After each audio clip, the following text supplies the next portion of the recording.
Ancient spirits of evil, transform this decayed form to Mumra, the ever-living!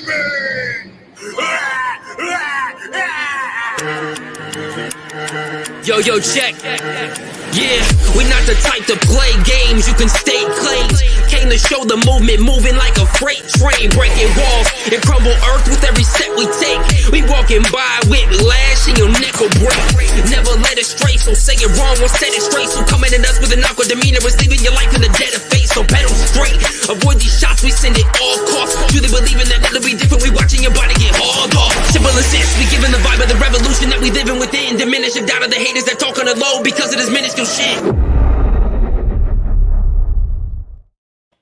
Ancient spirits of evil, it's time for more Vecna. Oh, Vecna, you're so fine, you blow my mind. Vecna, hey Vecna, that's right. Did you think I forgot? It's time for another dip into the awesomeness that is the doomed Forgotten Realms. We've just finished exploring Scott's take on Strixhaven / Total Drama High School with the Academy of Adventures and its spoilers, three possible conclusions.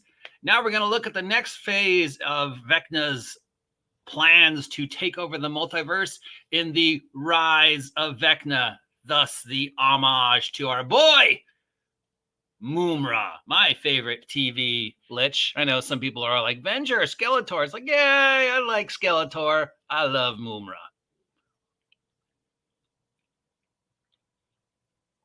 I just love the transformation. And when I think lich, I think Mumra, and I think Vecna.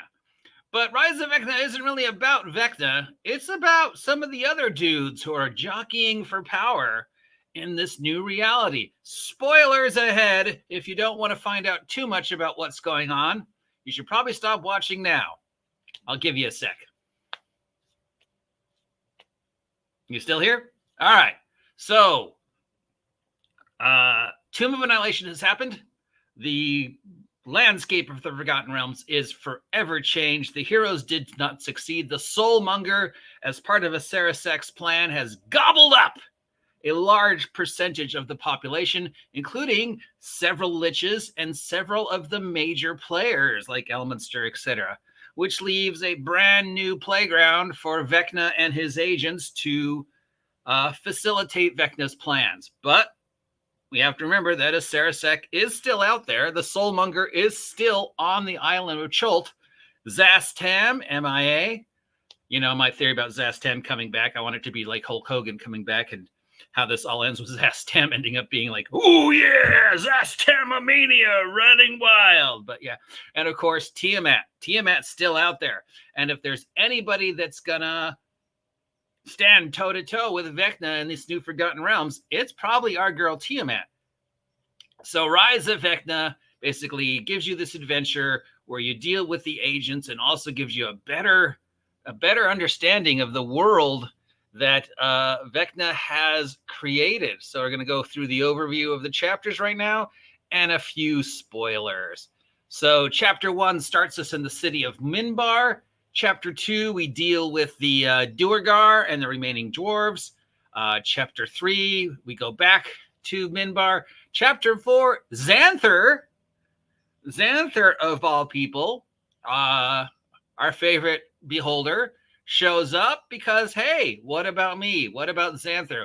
What about Waterdeep? Do you think everybody's favorite beholder is going to look that his control over the crime of Waterdeep and much of the Swords Coast has suddenly been usurped by this undead dude? No, Xanther has spent too much time and effort in his plots to take over Skullport and the Forgotten Realms and Waterdeep. And whether it be the first Xanther or the second Xanther, or really they're all just puppets for the goldfish, well, you know, it's Xanther. So Xanther is not going to take this laying down in his usual goofy manner. And if you're familiar with anything with our Beholder Crime Lord, you know there tends to be hijinks involved, as Xanther can never just do anything calm. And we got some more stuff, and then apparently it's Xanther that's pretty much trying to help you save the world by basically taking out his potential enemies and helping facilitate a possible alignment where the heroes can have a chance of going after Vecna. But what is Vecna up to? Well, Vecna, amongst other things, is gaslighting the Forgotten Realms. And as you can see with the introduction here, nothing can stop Vecna. Vecna is on his eyes for conquest, and the Soulmonger fed, and the Soulmonger fed, and finally the Soulmonger was full. Vecna is trying to get everybody to believe that the gods are gone, that he is the only god. Warlocks aren't getting their powers from divine entities. They're getting their powers from, demons or angels or extra elemental beings. But there's no gods. Vecna's the only god. Vecna's killed all the other gods. Everybody needs to worship Vecna because he's the only god remaining. Always has been, always will be. Vecna's rewriting the history of the Forgotten Realms much the same way Wizards of the Coast is rewriting the history of Dungeons and Dragons. Clerics aren't getting their powers from the gods anymore. Paladins, they aren't getting their powers from the gods anymore. They're getting their powers from something else. Elemental lords or an angel or a demon or just sheer faith, or maybe they have a little bit left over from their god before their god died. But no, as far as Vecna is trying to get everybody to think, as he's trying to gaslight the whole world here, is that there are no more gods. Vecna is the only gods. The Soulmonger ate up all the others. And there's not a lot of art in this for some reason. So yeah, and anybody who's demonstrating elemental or divine powers or whatever, Vecna's publicity department is churning out this false narrative that, oh no, either you're getting your powers from Vecna or you're getting your powers from some elemental or whatever, which means day by day, more and more people are directly or indirectly worshiping Vecna, which all goes towards Vecna's plan of taking over the cosmology of the Forgotten Realms. Would have liked to see some more art, Scott, of taking over the cosmology of the Forgotten Realms, replacing all the gods with himself. And then once he has usurped the powers, he can transcend to godhood, because, Vecna's trying to get his godhood back, lay the smack down on all the other gods that he feels are worthy of his attention and not beneath him. Orcus, the Raven Queen, the big death gods, obviously he's going to go after first.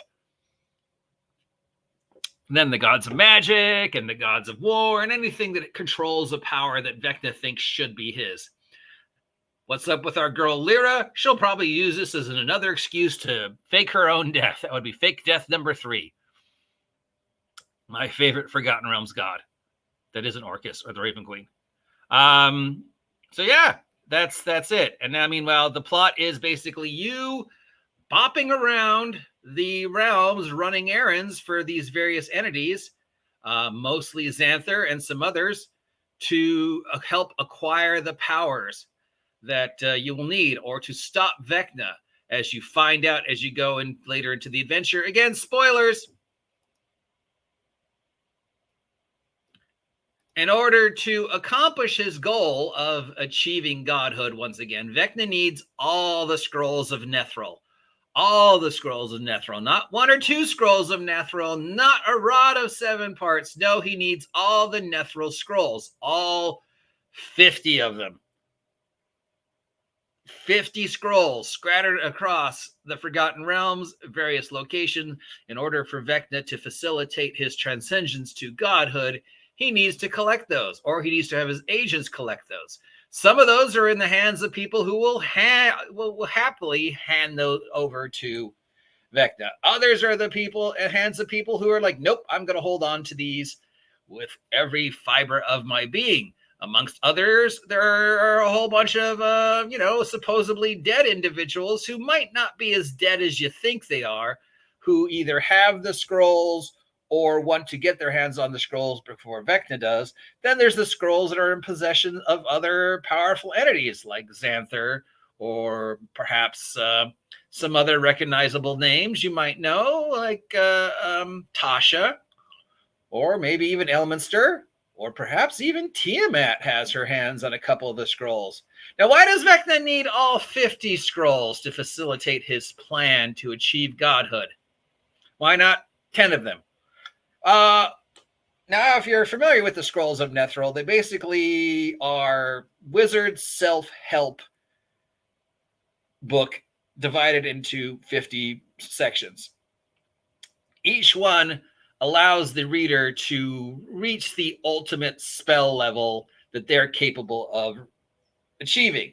So if you're a 5th level wizard and you read a Scroll of Nethril, it's going to allow you to metamagically cast whatever spells you know as at the ultimate most optimal self-help, fully realized version of yourself at that point in time. Your spells get that much better. The more scrolls you read, the better your spells get, the more powerful your spells get. Vecna assumes that if he has all 50, he'll be able to cast spells beyond the level he can cast spells on now. He can cast spells that don't exist, but he will be able to gobble up this energy from all 50 scrolls to basically rewrite the code of the universe, peel back the fabric of the multiverse, reach in to the source code, casting these spells that transcend any spell known to man, including wish spells that will allow him to achieve his godhood and acquire enough power to smack around the other gods, while continuing to facilitate this false narrative, gaslighting the Forgotten Realms that he's the only god that's left. And everybody that's worshiping a god is actually worshiping him. And anybody that's getting divine powers are either getting them directly from him, indirectly from him, or you thought you were getting your powers from a god, but no, it's just some elemental something another, or just some leftover. But no, really, it's me, it's Vecna. I'm the only one giving you powers, right? So yeah, that's basically it. And then of course we get to the whole thing about the clones and the vat-grown characters, and are you a real boy or are you a vat-grown boy? And it all ends up with you doing some major league trying to disrupt Vecna's plans, dealing with all sorts of high-level monstrosities, including shout out to our boy Jubilix. And of course, this is a living, breathing, progressive story. So all the other individuals are also doing their shit. Some of them are happy to help Vecna. Some of them are only helping Vecna for as long as it helps them. Ariel, the Frost Maiden up in the Great White North, she's technically helping Vecna, but she's also got her own stuff she wants to do. The other liches that are still standing, well, they're going to help Vecna for as long as they can because he, is Vecna. But, they're also each jockeying to see if there's a chink, and as Vecna transcends and devotes more and more time and energy to this quest to gather up all 50 of the scrolls, that means it's less and less time he's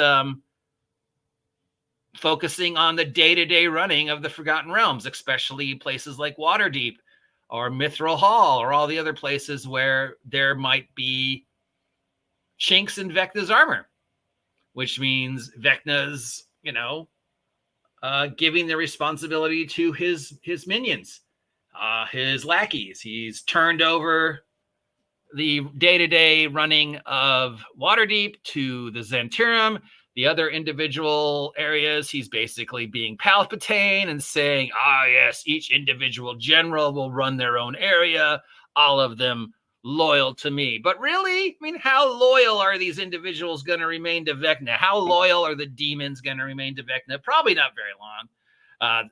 The devils, again, not very long. The elemental entities, well, who knows with the elemental entities? Oh my God, who's that?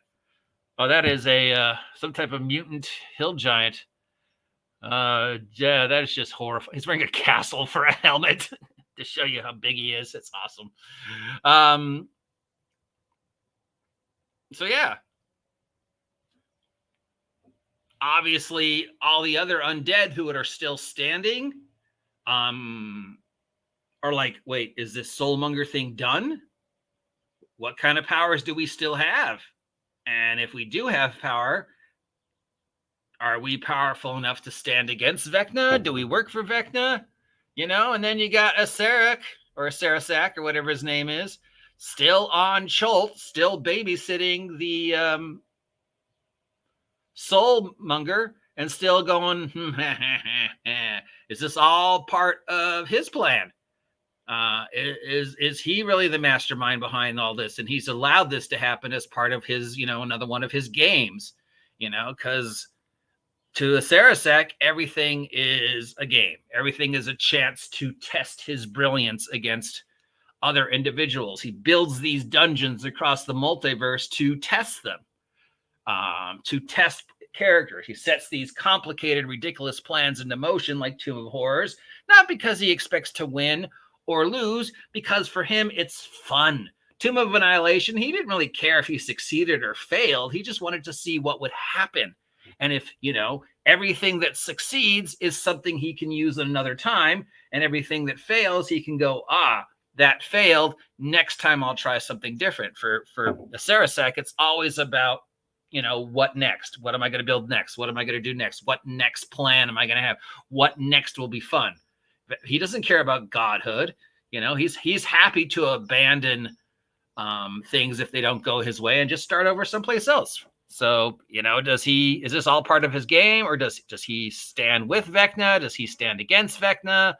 What about Zastam? Is he really missing? What about the other deities? You know, are they going to stand up? Are they going to intervene or not? What about the other powerful wizards like, you know, Mordekainen and these dudes and the Harpers and all these other guys? So this begins to explore, again, the aftermath, what his end game is, and as Vecna focuses more and more on his end game, giving more and more responsibilities to his other dudes, obviously that leaves holes that the hit player characters can take advantage, and then you've got all these bad guys jockeying to see who's next. And meanwhile, I think it all comes down to Tiamat, really, or, you know, somebody of Tiamat's level power is going to have to step up and go, no. Is it going to be Tiamat? Is it going to be Orcus? Is it going to be Asmodeus? Is Zastam going to come back and be all like, what you doing, brother? Well, so, you know, we'll find out. So that's an overview of Rise of Vecna. If you're interested in continuing to explore this, let me know. If you don't want to hear me talk about Vecna anymore, let me know. If you haven't had a chance to pick up Scott McClintock's Doomed Forgotten Realms, please take a moment to use the link down below to head on over to DM's Guild and check out this. Meanwhile, here's some more in a second. Check out Doom Forgotten Realms on DM's Guild. And while you're supporting people, take a moment to maybe, like, share, subscribe, buy my merch. And can't have Vecna without Mumra. So